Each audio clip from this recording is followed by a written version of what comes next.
Very good afternoon and जय हिंद। तो पढ़ना स्टार्ट करते हैं और जो हमारा टॉपिक है आज का वो टॉपिक है राउल्ट्स लॉ। ठीक है, जो relative lowering of vapour pressure था उसी से कुछ रिलेटेड आपका टॉपिक है आज का, और वो है कौन सा? Raoult's law. ठीक है, तो राउल्ट्स लॉ आपको दो पार्ट में पढ़ना पड़ेगा। एक पार्ट तो राउल्ट्स लॉ का जो है वो बताता है कि अगर सॉल्यूशन कैसा है आपका, इसमें सॉल्यूट और सॉल्वेंट दोनों वॉलेटाइल हैं।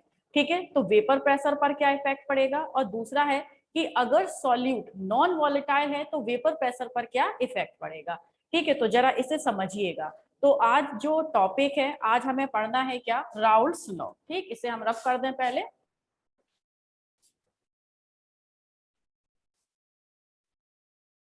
तो आज टॉपिक है अपना Raoult's law.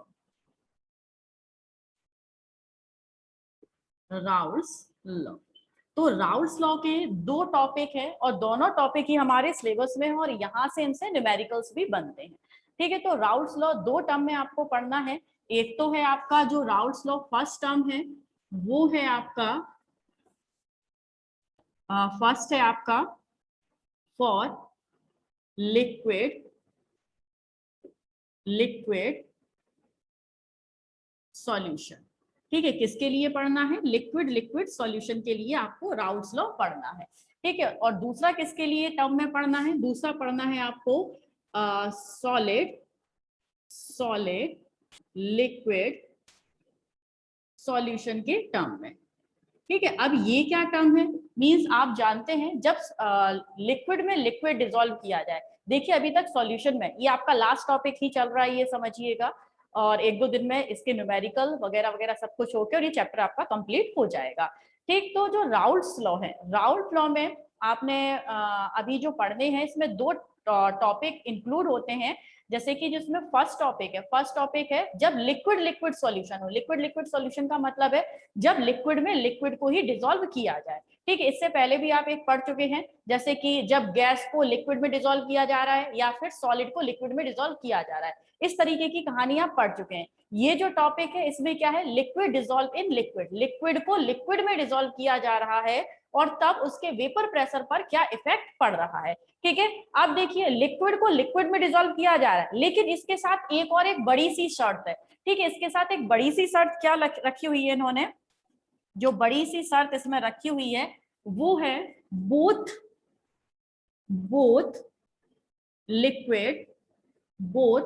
Liquids are volatile. ठीक है, इस बात का स्पेशली ध्यान रखना है कि जो Raoult's law for liquid solution पढ़ना है, इसमें दोनों जो लिक्विड में जो लिक्विड मिक्स किया जा रहा है वो दोनों कैसे होने चाहिए बेटा? वॉलेटाइल होने चाहिए। वॉलेटाइल के साथ साथ दोनों कंप्लीटली एक दूसरे में कैसे हो? मिसिबल हो। ठीक है, वॉलेटाइल हो एंड कंप्लीटली मिसिबल। ठीक है, कैसे हो? कंप्लीटली एक दूसरे में मिसिबल हो, ऐसा ना हो कि एक दूसरे के ऊपर अलग अलग लेयर का फॉर्मेशन कर रहे हो।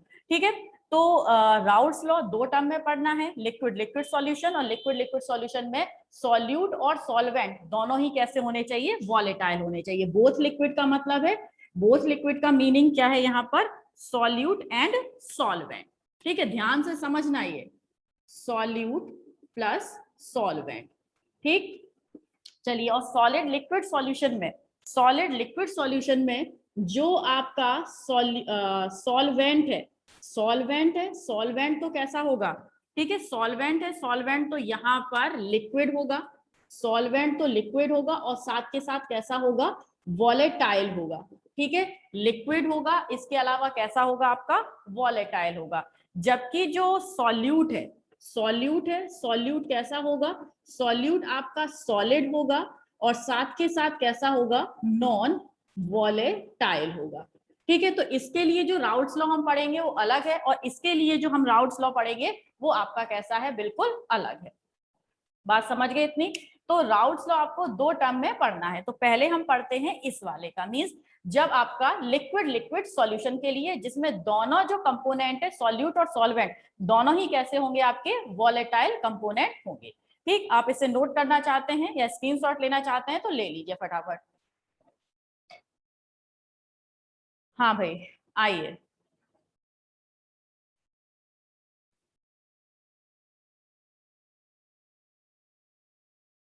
हो गया, चलो हम इसे रफ करते हैं।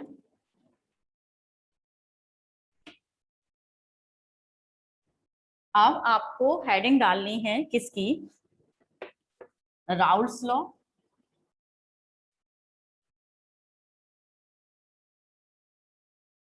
Raoult's law for volatile volatile solute. ठीक है, अब किसके बारे में पढ़ना है, हमें पढ़ना है Raoult's law for volatile solute. Raoult's law volatile solute के टर्म्स में पढ़ना है। अब वॉलेटाइल सॉल्यूट आप समझ गए, और लिक्विड लिक्विड क्या है, ये सॉल्यूशन है। ठीक है, लिख देती हूं मैं यहाँ पर कैसा सॉल्यूशन है, लिक्विड लिक्विड सॉल्यूशन है, मींस लिक्विड ही सॉल्यूट है और लिक्विड ही क्या है यहाँ पर, सॉल्वेंट है। बात समझ गए। चलिए अब आगे पढ़ते हैं, इसमें होता क्या है। देखिए मान लीजिए आपके पास कोई सॉल्यूशन है, यहां समझना, ये आपके पास एक बीकर है, ठीक है, और इसे आपने ऊपर से पूरा बंद कर रखा है, और ये आपने सॉल्यूशन लिया है। इस सॉल्यूशन में सॉल्यूट और सॉल्वेंट दोनों ही कैसे हैं, वॉलेटाइल है। मैं बार बार वर्ड यूज कर रही हूँ वॉलेटाइल, और ध्यान रखिएगा दोनों के जो क्या निकल के आते हैं, आपके फॉर्मूलेज निकल के आते हैं, वो काफी अलग है। तो न्यूमेरिकल जब सॉल्व करें तो देखिएगा वहां पर वॉलेटाइल कह रहा है या नॉन वॉलेटाइल कह रहा है। वॉलेटाइल कह रहा होगा तो आपको ये यहाँ से जो आपका फॉर्मूला डेरिवेट होके निकलेगा वो रखना है, पुट करना है आपको, और नॉन वॉलेटाइल होगा वो आपका डेरिवेट मैं कल करवाऊंगी इसे। तो देखिएगा यहाँ पर ये सॉल्यूट है, सॉल्यूट के पार्टिकल हैं, और ये किसके हैं, सॉल्वेंट के पार्टिकल है। ध्यान से देखिएगा, अगर मैं बोलूं यहाँ पर सॉल्यूट क्या है बी और सॉल्वेंट क्या है ए, ठीक है, ये तो आप बहुत अच्छे से जानते हैं, सॉल्वेंट को हम ए से रिप्रेजेंट करते हैं और सॉल्यूट को हम बी से रिप्रेजेंट करते हैं। अब हमने इसे हीट करना स्टार्ट किया, क्या किया, हीट किया। तो जब दोनों ही वॉलेटाइल हैं, दोनों ही वॉलेटाइल हैं, तो यहाँ पर बहुत सारी वेपर्स, ठीक है, क्या बनेगी, बहुत सारी वेपर्स बनेगी, किसकी, ए की भी बनेगी और बी की भी बनेगी। ठीक है, तो इसे हीट करने पर ए और बी दोनों ही सॉल्यूट और सॉल्वेंट वॉलेटाइल होने के कारण दोनों के ही क्या बनेंगे, वेपर्स बनेंगे। अब अगर आपको इसमें क्या निकालना है, partial vapour pressure of A या partial vapour pressure of B निकालना है, तो इसके लिए आपको क्या करना पड़ेगा, राउल्स लॉ का जो फॉर्मूला है वो पुट करना पड़ेगा। ठीक है, किस कंडीशन में, जब सॉल्यूट और सॉल्वेंट दोनों ही आपके कैसे होंगे, वॉलेटाइल हो। ठीक है, तो उस कंडीशन में राउल्स लॉ से डेरिवेट हुआ फॉर्मूले से आप वैल्यू निकाल सकते हैं पार्शियल वेपर पार्शियल प्रेशर की। ठीक है, इतनी बात आप समझ गए। इसमें कुछ टर्म्स हैं वो मैं आपको यहाँ पर बता रही हूँ। अब देखो एक और बात, इसमें एक बात और समझिए, यहाँ पर जो बी है, दिखाई दे रहा है सभी को बी, ठीक है, ये बी आप सभी को दिखाई दे रहा होगा। ये जो बी है, बी के जो वेपर्स बन रहे हैं, ठीक है, वी के जो वेपर्स बन रहे हैं और जो वेपर प्रेशर यहाँ पर क्या कर रहा है, वी के जो वेपर्स बन रहे हैं और जो बी यहाँ पर वेपर प्रेशर एग्जर्ट कर रहा है, वो डिपेंड करेगा, किस पर डिपेंड करेगा, वेपर प्रेशर ऑफ बी किस पर डिपेंड करेगा, बी डिपेंड करेगा आपका कि यहाँ पर कितने मोल ऑफ सॉल्यूट प्रेजेंट है सॉल्यूशन में। बात समझ रहे हो ना, बिल्कुल ध्यान से सुनिएगा, कितने मोल ऑफ सॉल्यूट यहाँ पर सॉल्यूशन में प्रेजेंट है। ठीक है, किस पर डिपेंड करेगा आपका, मोल ऑफ सॉल्यूट, और वो भी किसमें, प्रेजेंट इन कंप्लीट सॉल्यूशन। ठीक है, तो mole of solute present in complete solution, इसे हम क्या लिख सकते हैं, मोल फ्रैक्शन लिख सकते हैं ना, मोल फ्रैक्शन ऑफ बी। ठीक है, बात समझे इतनी। मैंने क्या बोला कि यहाँ पर दोनों ए और बी दोनों के दोनों कैसे हैं, आपके वॉलेटाइल हैं। अब इन्हें हीट करना स्टार्ट किया तो ए ने भी वेपर्स बनाई और बी ने भी वेपर्स बनाई। तो ये अमाउंट ए और बी की जो वेपर्स बन रही हैं वो किस पर डिपेंड कर रही हैं, वो डिपेंड कर रही हैं कि इस सॉल्यूशन में कितना बी प्रेजेंट है और कितना A प्रेजेंट है, समझ गए ना। तो ये जो वेपर्स बन रही है किस पर डिपेंड कर रही है, mole fraction of A and mole fraction of B पर डिपेंड कर रही है। अगर मोल फ्रैक्शन ऑफ B ज्यादा है तो B की वेपर्स ज्यादा बनेगी, समझ गए, और अगर आपका A ज्यादा है तो A की वेपर्स ज्यादा बनेगी, क्योंकि यहाँ पर वेपर्स तो बननी ही बननी है, लेकिन डिपेंड किस पे कर रही है, फिर डिपेंड कर रही है उनके मोल फ्रैक्शन इन सॉल्यूशन पर।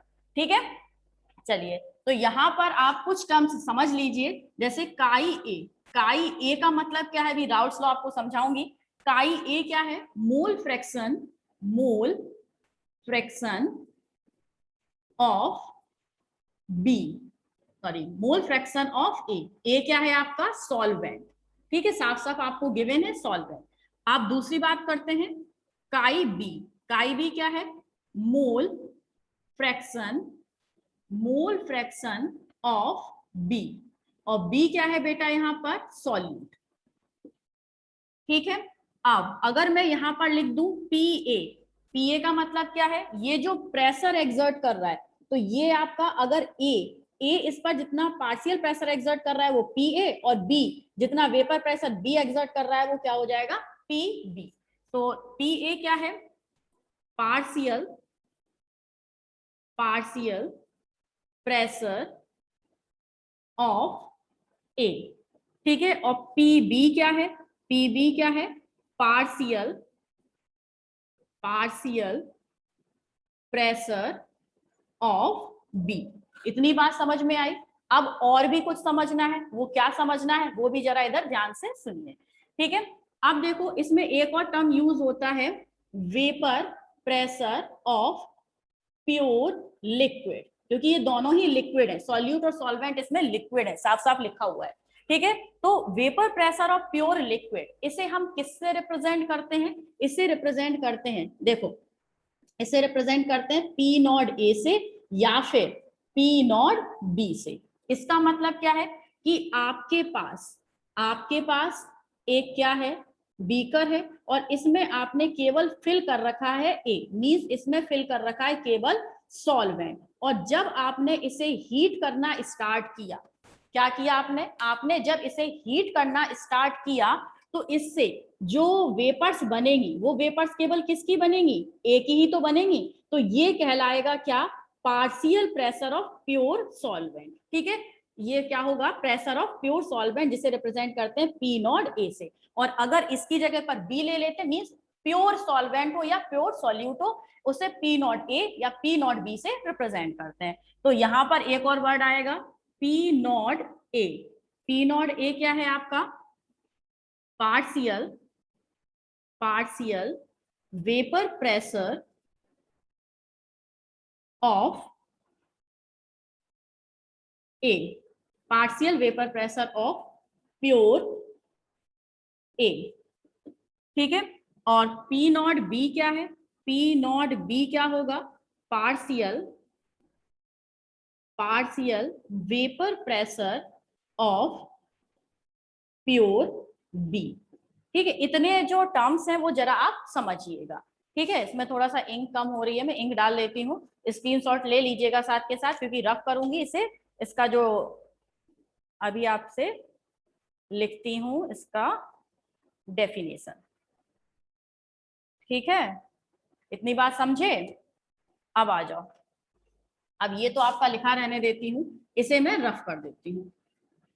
हाँ भाई, तो अब राउल्स लॉ में, जो राउल्स वास्तव में कौन थे, एक फ्रेंच केमिस्ट थे। ठीक है, फ्रांस के केमिस्ट थे। इन्होंने बताया था कि जब सॉल्यूट और सॉल्वेंट दोनों वॉलेटाइल हो तो इनके पार्शियल प्रेशर में क्या रिलेशनशिप होता है। बात समझ गए। जो राउल्स है, राउल्स वास्तव में क्या है, एक फ्रेंच केमिस्ट है, और इन्होंने ही सबसे पहले बताया था कि सॉल्यूट और सॉल्वेंट अगर दोनों वॉलेटाइल हो तो उनके पार्शियल प्रेशर और मोल फ्रैक्शन में क्या रिलेशनशिप होता है। ठीक है, तो इन्होंने जो रिलेशनशिप बताया उसकी डेफिनेशन, मींस राउल्स लॉ की डेफिनेशन प्रॉपर क्या होती है वो मैं यहाँ पर आपको बता दे रही हूँ। ठीक है, तो इन्होंने क्या बताया था, पार्शियल प्रेशर ऑफ कंपोनेंट। अब ये कंपोनेंट आपका क्या हो सकता है, सॉल्यूट भी हो सकता है या फिर आपका सॉल्वेंट भी हो सकता है। solvent. Partial pressure of component is equal to, partial pressure of component is equal to their mole fraction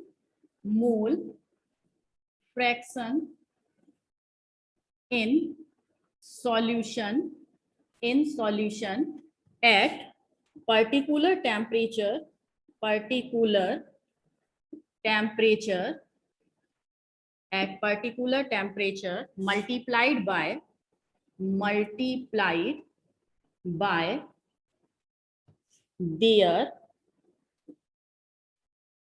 multiplied by their partial pressure on pure state. ठीक है, ये था आपका राउल्ट्स लॉ। राउल्ट ने क्या कहा था? Partial pressure of component is equal to their mole fraction in solution at particular temperature multiplied by their partial pressure on pure state. ठीक है, इन्होंने क्या बताया था? जैसे कि आपको PA फाइंड करना है, ठीक है, यहाँ पर ये आपका वो पुरानी वाली कहानी मैंने बना दी। इसमें आपका सॉल्यूशन है, और सॉल्यूशन क्या है? जिसमें सॉल्यूट और सॉल्वेंट दोनों वॉलेटाइल हैं। ठीक है, इसमें आपका सॉल्यूट और सॉल्वेंट दोनों ही वॉलेटाइल है, मींस A और जो B है दोनों ही कैसे हैं? वॉलेटाइल हैं। अब ये हीट करने पर ये क्या कर रहे हैं? आपका वेपर्स बना रहे हैं, और जो वेपर्स यहाँ पर क्या कर रही हैं? प्रेशर एक्सर्ट कर रही हैं, और उसमें हमें पता करना है कि A ने, जो A आपका कंपोनेंट था, उसका पार्शियल प्रेशर कितना है। तो उसे फाइंड करने के लिए ये इन्होंने पूरी स्टेटमेंट दी थी। तो यहाँ पर अगर हमें PA का मतलब है partial pressure, means pressure of A, pressure of A अगर आपको फाइंड करना है तो इसका फॉर्मूला क्या होगा?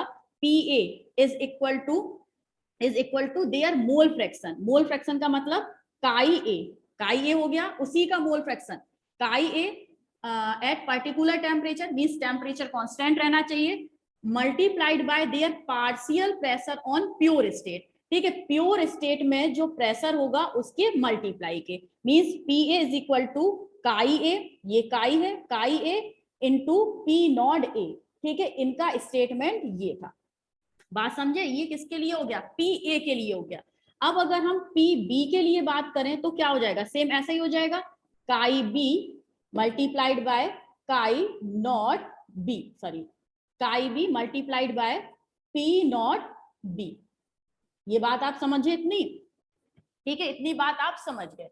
अब एक बात और समझिएगा आप, P टोटल, ये तो पार्शियल प्रेशर हो गया, और एक बात और आप जानते हैं, P टोटल, अगर आपको P टोटल निकालना हो तो P total is equal to क्या होगा? मींस P टोटल का मतलब है टोटल जो प्रेशर एक्सर्ट कर रही है वो कितना होगा। तो A और B को आप क्या कर दीजिए? ऐड कर दीजिए, तो आपके पास आ जाएगा निकल के क्या? Total pressure. तो P टोटल इक्वल टू क्या हो जाएगा? PA partial pressure of A plus partial pressure of B। जानते हैं इतना? चलो इसे अब हम सॉल्व करते हैं। मैं ये वाली कहानी रफ कर देती हूँ, तो आप नोट कर ही चुके हैं।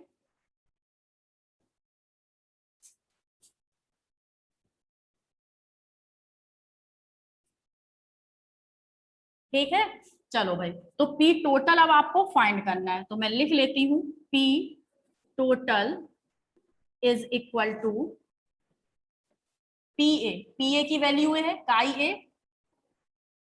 ए P0 A प्लस B की जगह पर ये लिख दूं काई B P0 B। किसी को कोई प्रॉब्लम है? आई थिंक यहां तक किसी को कोई प्रॉब्लम नहीं होगी। अब देखिए, यहां पर काई A है, यहां पर क्या है आपका? काई B है। दिखाई दे रहा है सभी को? काई A आ रहा है, और दूसरा क्या आ रहा है आपका? काई B आ रहा है। चलो भाई, अब जो काई A ये दिख रहा है, काई A, और ये क्या है आपका? P0 A। इस काई A को इस काई B के टर्म में आप ले जाना चाहते हैं, तो इसे कैसे ले जाएंगे? मैंने आपको जब मोल फ्रैक्शन कराया था तब एक लाइन बोली थी कि बेटा ये जो है, मींस जिसमें हमने बाइनरी सॉल्यूशन पढ़ा था मोल फ्रैक्शन में, बाइनरी सॉल्यूशन वाला, ये राउल्ट्स लॉ में एप्लीकेबल होगा, इसलिए इस बात को समझिएगा। याद है? Very good. नहीं याद है तो मैं वो लाइन अभी फिर से आपको रिपीट करे दे रही हूँ। वो लाइन क्या थी? Chi A plus chi B is equal to 1 in binary solution. याद होगा मोल फ्रैक्शन वाले टॉपिक में कराया था आपको काई ए और काई बी, काई ए प्लस काई बी, देख लीजिए chi A plus chi B is equal to क्या होता है आपका? 1 होता है। ठीक है, अब यहां से आप क्या कर सकते हैं? काई बी के टर्म में से ले जा सकते हैं, और जब आप इसे काई बी के टर्म में लेके जाएंगे तो यहां पर बेटा कहानी क्या हो जाएगी आपकी? यहां पर कहानी क्या हो जाएगी? इसे हम ऐसे भी लिख सकते हैं, काई A is equal to 1 minus ये काई बी उधर चला जाएगा काई बी, तो ये काई बी के टर्म्स में आ जाएगा। मींस काई ए की जगह पर 1 माइनस काई बी लिखा जा सकता है। तो चलिए इस वैल्यू को यहां पर हम क्या करते हैं? पुट कर देते हैं। तो क्या आ जाएगा? P total is equal to 1 minus chi B, 1 minus chi B P not A plus chi B P not B। हो गया ये? चलो अब इसका मल्टीप्लाई कर लेते हैं। P total is equal to P not A minus chi B P not A। ठीक है, मल्टीप्लाई किया, यही आ गया chi P not A minus chi B P not A plus ये आपका पूरा का पूरा काई बी P नॉट B। हो गया इतना? ठीक है, अब आपको यहां पर कोई भी प्रॉब्लम नहीं होगी। ठीक है, आई थिंक इतना आपको समझ में आ गया। हाँ भाई, हर्ष शर्मा, ठीक है। ठीक है, इतनी बात बेटा आप लोगों को समझ में आई? किसी को कोई प्रॉब्लम है? ठीक है, चलिए अब बात कर लेते हैं जो यहां पर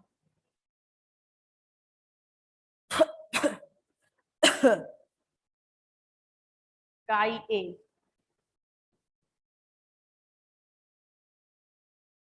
अभी आ रही है, एक मिनट में। हो गया? स्क्रीनशॉट लीजिएगा, इसका रफ करना पड़ेगा।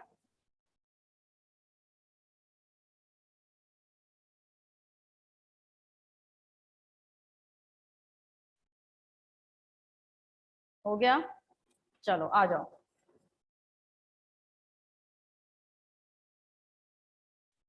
ठीक है, चलिए आइए। अब P total is equal to, अब तो ये सिंपल है, आ रही हूँ।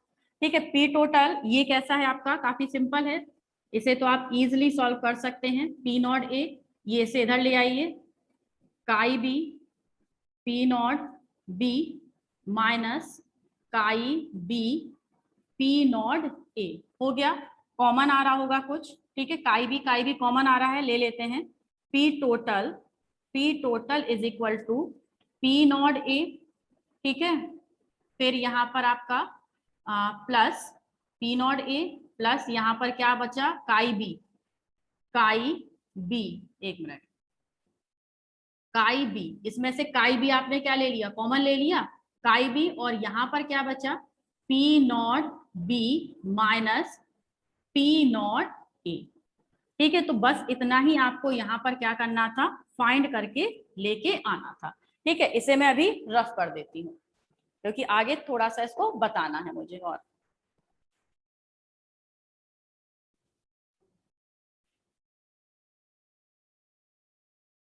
ठीक है, हो गया? आइए,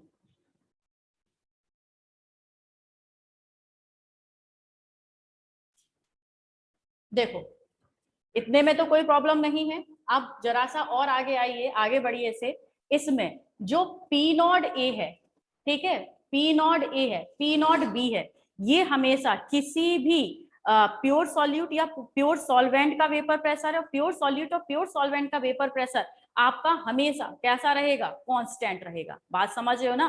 प्योर सॉल्यूट और प्योर सॉल्वेंट का जो वेपर प्रेशर है वो हमेशा सेम रहेगा। जैसे मैं कह रही हूं कि वाटर को 100 डिग्री सेल्सियस पर मैंने क्या किया? हीट किया।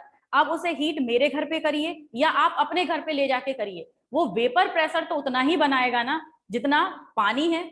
पानी मेरे घर पे हीट कर रहे हैं 100 डिग्री सेल्सियस पर, उतना ही वेपर प्रेशर बनाएगा जितना कि आपके घर पर पानी को हीट कर रहे हैं 100 डिग्री सेल्सियस पर, ठीक है। यानी कि जो ये प्योर का है, प्योर चाहे वो आपका बी हो या प्योर ए हो, इनका वेपर प्रेशर हमेशा क्या रहता है, कांस्टेंट रहता है। तो इस बात को हम लिख लेते हैं, means P not A and P not be always, ये लिखिए मत, कांस्टेंट लिख दीजिए, ठीक है। हमेशा क्या रहेगा आपका, कांस्टेंट बना रहेगा। जब ये और ये कांस्टेंट है, ठीक है, मींस ये कांस्टेंट है, ये कांस्टेंट है, ये कांस्टेंट है, तो जो पी टोटल है किस पर डिपेंड करेगा, पी टोटल डिपेंड करेगा मोल फ्रैक्शन ऑफ आपका सॉल्यूट पर, ठीक है। अगर सॉल्यूट के टर्म में मैंने निकाला था क्योंकि यहीं से चेंज कर लिया था, और अगर सॉल्वेंट के टर्म में निकाला है तो सॉल्वेंट के ऊपर मोल फ्रैक्शन ऑफ सॉल्यूट या सॉल्वेंट पर डिपेंड करेगा।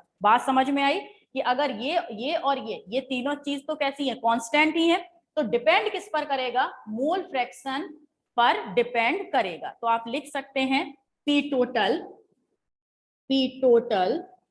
डिपेंड अपॉन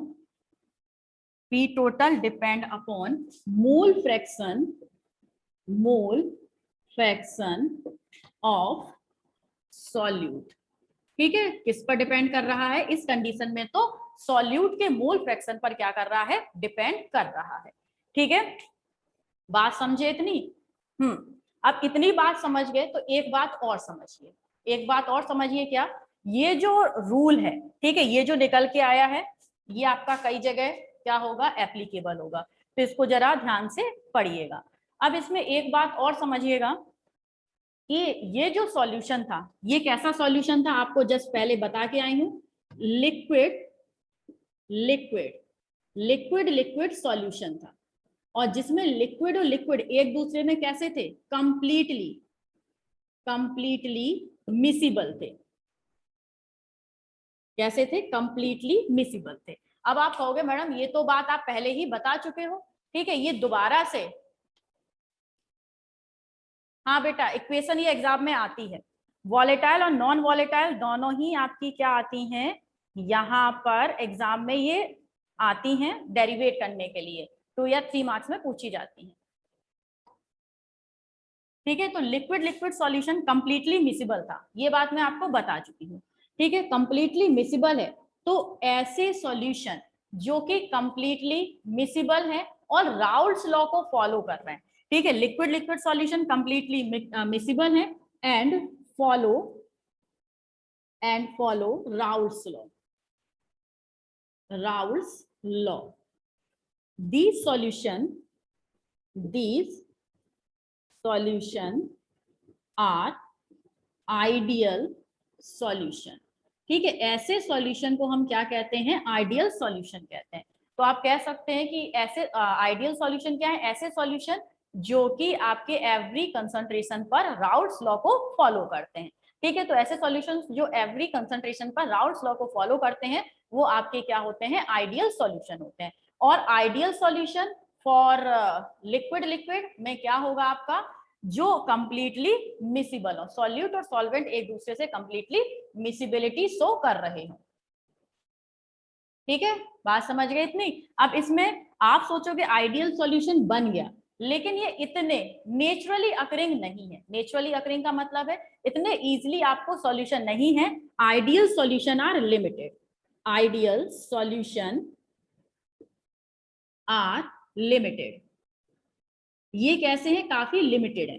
अब लिमिटेड है तो एक आधा एग्जांपल मैं आपको बताए दे रही हूँ, इस एग्जांपल को आपको बिल्कुल याद रखना है कि लिक्विड सॉल्यूशन हो और आइडियल सॉल्यूशन हो जो राउल्ट्स लॉ को फॉलो करे, ठीक है। वो कौन से हैं, एक तो है आपका बेंजीन प्लस टोलुइन, ठीक है। बेंजीन और टोलुइन दोनों ही वॉलेटाइल है और एक दूसरे में कंप्लीटली मिसिबल है, ठीक है। दूसरा एक और बता देते हैं आपको, क्लोरोबेंजीन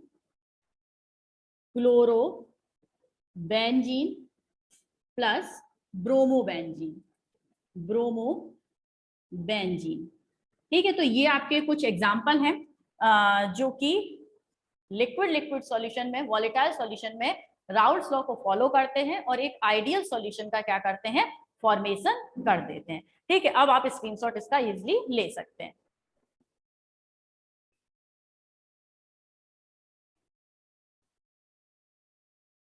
हुआ?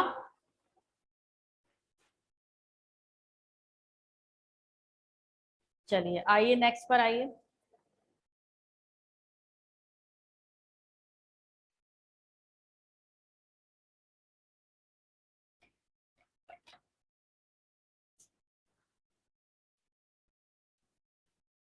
अब देखो यहाँ पर जैसे कि हम लोग अभी तक निकालते हुए आ रहे थे काई, ठीक है। अब एक और चीज आती है वाई, ठीक है। जैसे हम निकालते थे ना काई ए काई बी, तो अब यहाँ पर एक बात आती है आपकी Y A and Y B. तो ये Y A and Y B क्या है? Y A and Y B होता है आपका mole fraction, mole fraction in vapour phase, ठीक है। वेपर फेज में मोल फ्रैक्शन को आपका वाई ए और वाई बी से क्या करते हैं? रिप्रेजेंट करते हैं, ठीक है। अगर लिक्विड फेज में है, ठीक है, लिक्विड फेज में तो काई ए काई बी हो गया, और अगर वेपर फेज में है तो उसे हम क्या कहेंगे? वाई ए वाई बी। तो देखो अगर आपको वाई ए निकालना है, ठीक है, देखिए जैसे आप काई ए निकालते थे, chi A is equal to N A upon N A plus N B, ऐसे ही तो निकलता था। Chi B is equal to N B upon N A plus N B, ऐसे फाइंड करते थे ना mole fraction in liquid state. अब mole fraction in vapour phase में आपको निकालना है, तो क्या हो जाएगा? काई वाई ए, अब एन ए का मतलब था number of moles in liquid state. अब वेपर स्टेज में क्या होगा? आपका प्रेशर, ठीक है। एन की जगह हम क्या लिखेंगे? पी। तो यहां पर हो जाएगा P A upon P A plus P B, P A plus P B. इससे पहले मैंने लिखा था P A plus P B is equal to क्या था? पी टोटल, याद है? P A plus P B is equal to P total, ठीक। तो इसको पी टोटल लिख सकते हैं।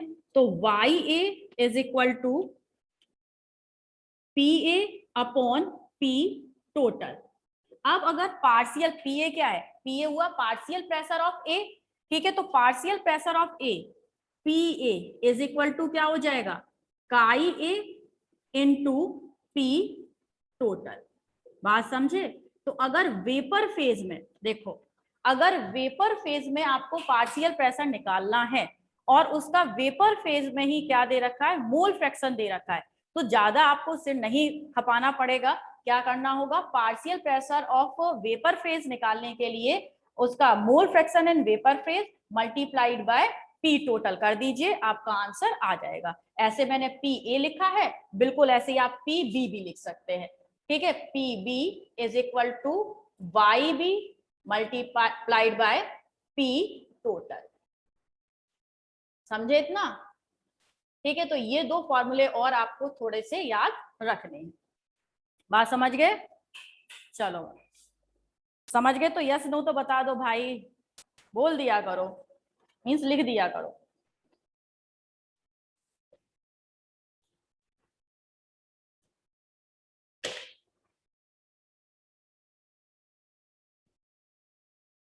ओके, समझ गए ना इतना? चलिए भाई, तो आज का आपका जो टॉपिक था वो मैंने कंप्लीट करा दिया। ये आइडियल सॉल्यूशन कौन से थे, इसके अलावा ये थी। अब आपके नॉन वॉलेटाइल के भी थोड़ा सा यही ऐसा ही डेरिवेशन टाइप का है, वो बचा हुआ है। उसके बाद राउल्स लॉ के कुछ न्यूमेरिकल और चैप्टर आपका कंप्लीट, ठीक है। मींस 2-3 दिन में ये चैप्टर आपका कंप्लीटली फिनिश हो जाएगा with numerical with last year question, क्योंकि इसके क्वेश्चन के लिए मैंने अलग से आपको सीट नहीं दी थी, साथ के साथ आपको इसके क्वेश्चन एवरी टाइप के जो न्यूमेरिकल्स थे वो मैं कराती रही थी, ठीक। चलो तो छुट्टी करने से पहले 2 क्वेश्चन आपसे पूछते हैं, आज केवल 2 ही क्वेश्चन पूछेंगे। सबसे पहले हमें बताइएगा कि जो आपने अभी तक जो चैप्टर में पढ़ा है उसमें लास्ट टॉपिक हमने पढ़ा था आरओ, आरओ याद है? Means reverse osmosis. जो रिवर्स ऑस्मोसिस है उसका एक एप्लीकेशन बता दीजिए, रिवर्स ऑस्मोसिस कहाँ पर आप यूज कर सकते हैं, रिवर्स ऑस्मोसिस का एक यूज बता दीजिए, जल्दी से बताइए रिवर्स ऑस्मोसिस का यूज, जल्दी फास्ट। ओके, प्रसिस्टी सही बताया है। फॉर प्यूरिफिकेशन ऑफ वाटर, ठीक है, desalination of water, desalination of water में किया जाता है। मींस अगर वाटर में एक्सेस अमाउंट में, डीसैलिनेशन का मतलब, डी का मतलब रिमूवल ऑफ और सैलिनेशन का मतलब सैलिनिटी मींस सॉल्ट। वाटर में अगर एक्स्ट्रा अमाउंट में सॉल्ट है तो उसे आरओ रिवर्स ऑस्मोसिस की प्रोसेस से उसमें एक्स्ट्रा अमाउंट में सॉल्ट को हम रिमूव कर सकते हैं, ठीक है।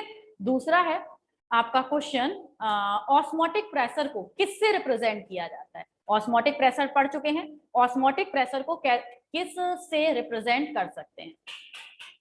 जल्दी से बताइए, सभी बोला करो भाई। पाई, okay, Raunak, Prashasti, Shweta and गौरव, हर्ष, पाई, बिल्कुल ठीक है। जो ऑस्मोटिक प्रेशर है इसे हम किससे रिप्रेजेंट करते हैं? पाई से। ओके, चलिए भाई, आपके आज के 2 क्वेश्चन कंप्लीट हुए। अब मिलते हैं हम कल नए टॉपिक के साथ। तब तक के लिए जय हिंद and goodbye, bye bye. चलिए, गुड आफ्टरनून सभी को।